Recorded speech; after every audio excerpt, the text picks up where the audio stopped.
Hey guys, what's up? Scottish Duck here once again. Right, this is a collection update that I've wanted to do for a good while. Not just because I've got some games here that I've been wanting to add to my collection in a long while, but these games took forever if I can get here, you know, because some of them were like out of the country, and on top of that, if you live in the UK, you know that we got hit with this like massive snowstorm, and this country just does not know what to fucking do when it snows. We just all panic and like buy 5 loaves at the co-op, so you can't buy any bread at the fucking co-op. So yeah, but now I have everything, and we can do this collection update, and joy. Let's get into it. But the first thing to point out is that all of these pickups are Sega Saturn, okay? And I know people must be sick to fucking death of me talking about this thing on this channel. But I have seriously just had so many, like, romantic weekends away, I guess, with this console over the past couple of years, right? I really, honestly have it. I just keep finding things to love about it, whether it be new games, or just, like, ways to... I was talking about, like, RGB cables in my last video. I got that upgraded for the Saturn, so now they look crystal clear. It's just definitely...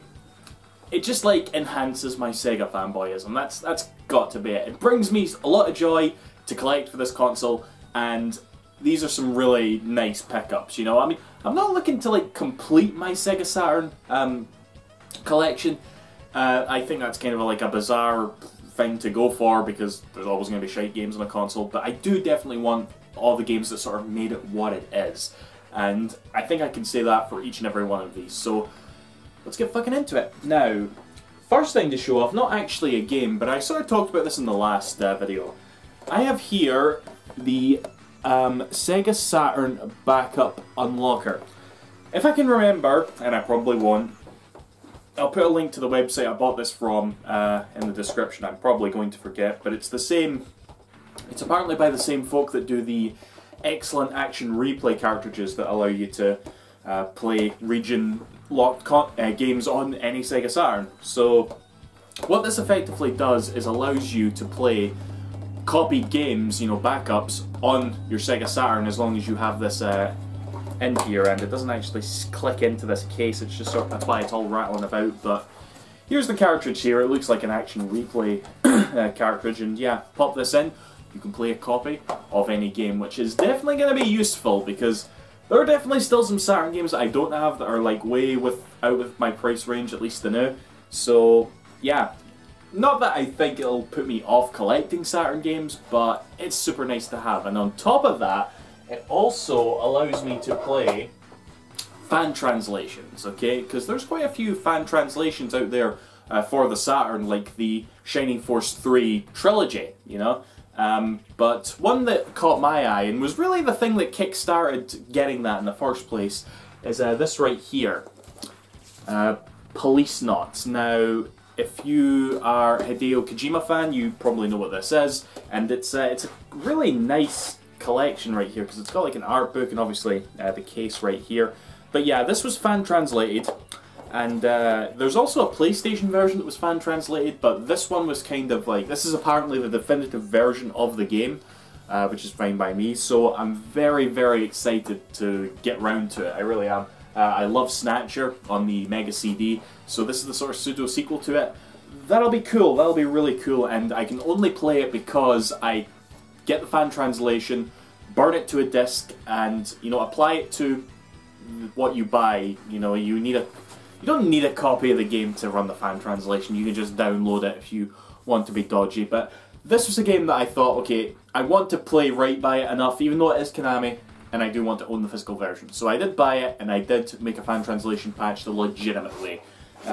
So yeah, it's really cool to have anyway.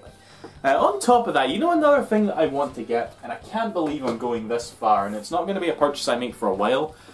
I actually kind of want to get a Japanese Sega Saturn now, because one of the things that I've been looking into is this whole, like, I won't bore you to death with it, but the whole, like, 60 Hz versus 50 Hz thing.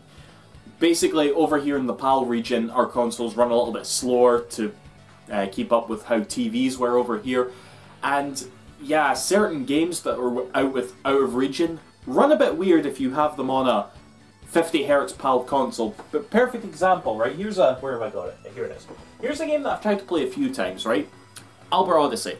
Okay, it's an American game, obviously for the case, but it has this really long, like, opening that's fully voiced, and whenever I pop this in, even though I can bypass the region lock with Action Replay, the voices are, like, play out way too early, and are finished before the actual, like, animation of the opening cutscene is finished, you know? So, I don't know if the whole game is like that, if there's, like, more voice acting that's gonna, like, make it impossible to play or, like, difficult to follow.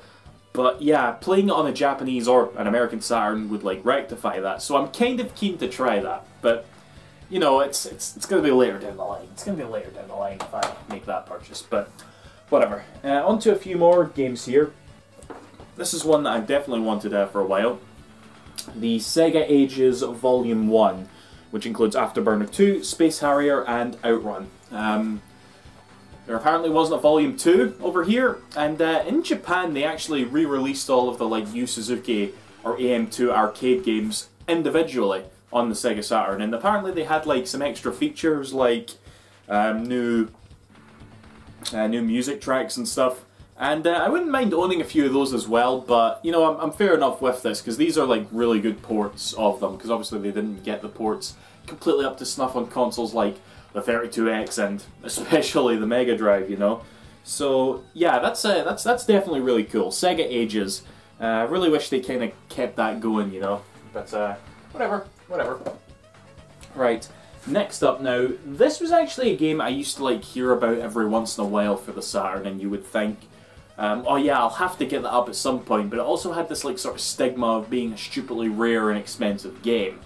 But I went on eBay the other day there and looked at it, and even though it wasn't exactly cheap, I was like, it's not too pricey. So I decided to go for it. Toric, also known as Lunacy in America. This is a game that, kind of in the same vein as D and Enemy Zero, it's a fully CG game, point-and-click adventure, essentially. Definitely not as good though. Like, I don't know, I definitely prefer D and Enemy Zero to this. It comes over 2 discs, and it's a decent point-and-click game, but it has some seriously awful CG, or really awfully compressed CG, I should say. It just looks really bad. There's, like, blurring, and what do you even call that? You know, like when something's buffering and the video bitrate is really low. Really bad bitrate. So yeah, it's kind of hard to, like, appreciate it visually in that regard, but again, the actual story and the actual gameplay, it's alright. It's really just alright, you know. I can't really praise it that much. I've already beaten it, and yeah, it is alright, you know, that's all I can say. Apparently the reason it's so expensive is that in America it was actually published by Atlas. Atlas game plus Sega Saturn equals loads of money, but over here it was published by Sega, so maybe that's why it was cheaper over here. Maybe it's because it wasn't really that great, but whatever. Toric, that's pretty cool to have in any case, so...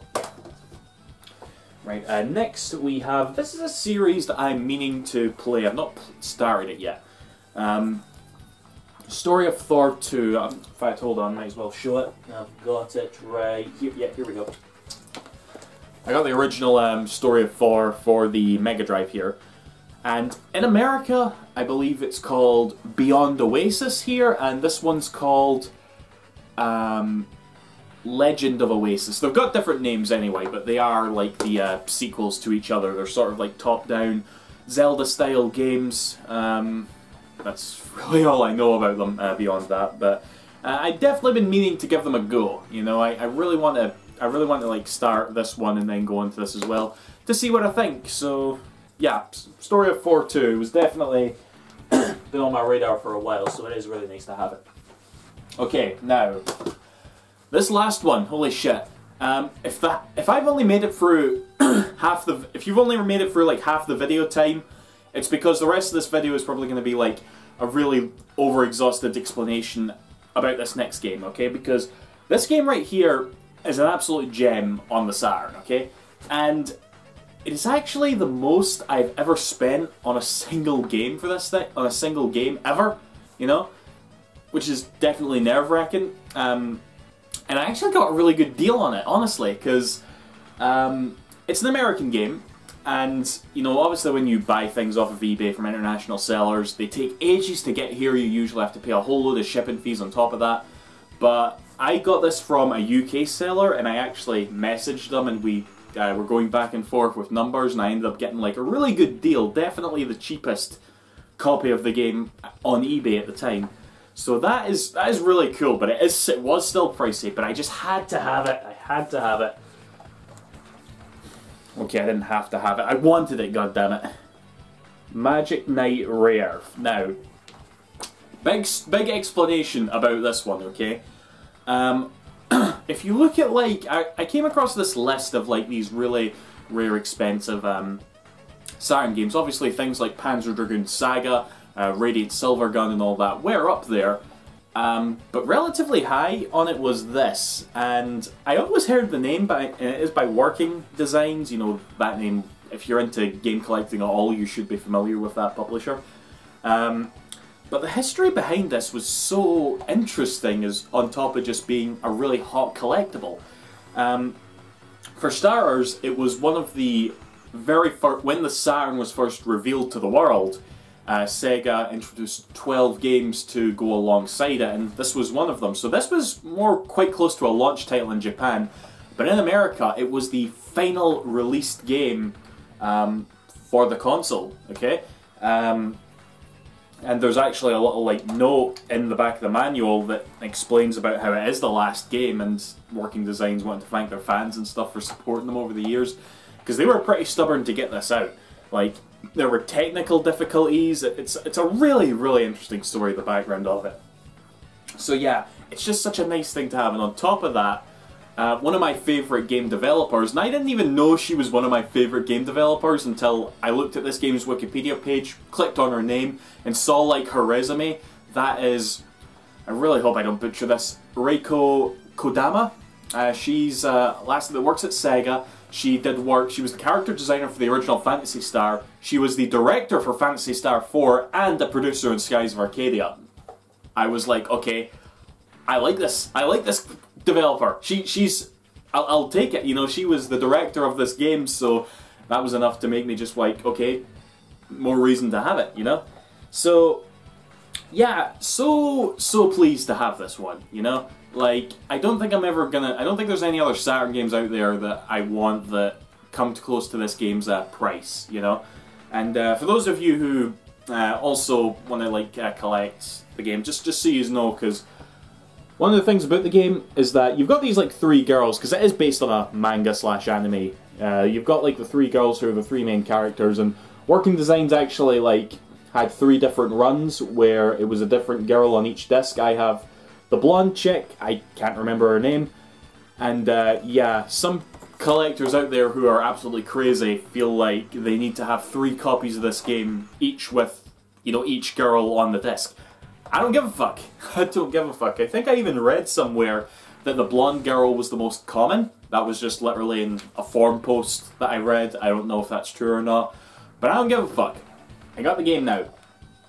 I'm very, very pleased with this one. Again, I feel like I try not to, like, what am I trying to say?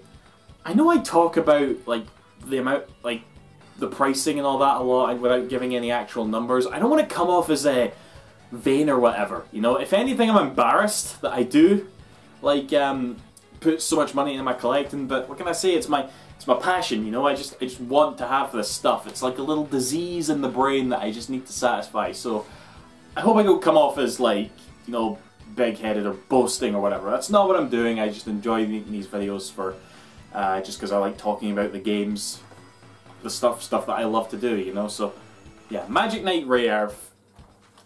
I'm happy. I'm very, very, very happy to have that now. So, that's that, guys. Yeah. I ain't buying shit this month. Fuck no. Ni no Kuni was coming out. The next Atelier game was coming out, and even Kirby. I can't buy those. I'm skint. I'm fucking no money. Yeah, I got bills to pay. So yeah, that's that. See you after, guys. Thank you for watching. Bye bye.